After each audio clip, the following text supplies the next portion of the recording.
এই যে আপনারা এই বাঁশবাগান থেকে যে ফুলটা পাচ্ছেন, এই ফুল থেকে কিভাবে ধান হচ্ছে আর কিভাবে সেই ধান বাজফুলের দানা থেকে ভাতের চাল। কি অবাক হচ্ছেন? অবাক হওয়ারই কথা। এতদিন আমরা জেনে এসেছি যে ধান থেকে ভাতের চাল হয়, বাঁশফুল থেকে যে ভাতের চাল হয় এটা আমাদের অজানা ছিল। দিনাজপুর জেলার ফুলবাড়ী উপজেলা বারাইহাট পাকা পাইন গ্রামে সঞ্জু রায়ের সামাজিক যোগাযোগ মাধ্যমে বাঁশফুল থেকে চাল তৈরির একটি ভিডিও ছড়িয়ে পড়লে বিষয়টি নিয়ে তুমুল আলোচনা সমালোচনার সৃষ্টি হয়।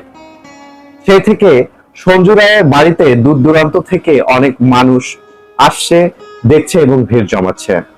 তো চলুন তানভীর লেখনের ভিডিও চিত্রে বিস্তারিত জানা যাক।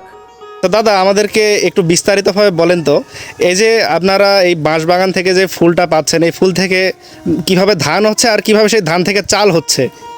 ধরেন যে ভাই আমরা সংগ্রহ করতেছি মানে আর কি বাঁশ দিয়ে বা কেকড়ি দিয়ে মানে ছাড়িয়ে মানে পাততেছি, পাড়ার পর আর কি ঝাড়ুকে জড়ো করে বস্তায় মানে প্যাক করে বাড়িতে নিয়ে সাইকেলে করে নিয়ে যাওয়ার পর আমার মা বা আমার স্ত্রী সেটা কুলে আর ঝাড়তেছে আর কি।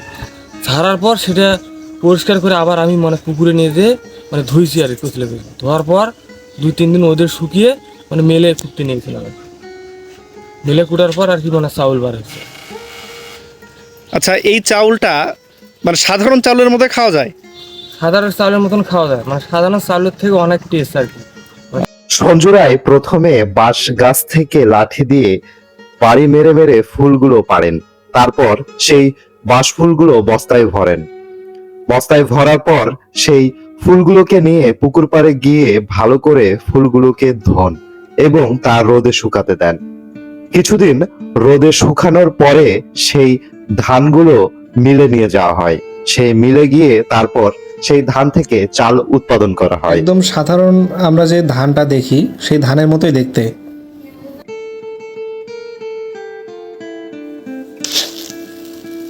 আর এটা হলো সেই ধানের চাল, একদম সাধারণ চালের মতোই দেখতে, একটু মোটা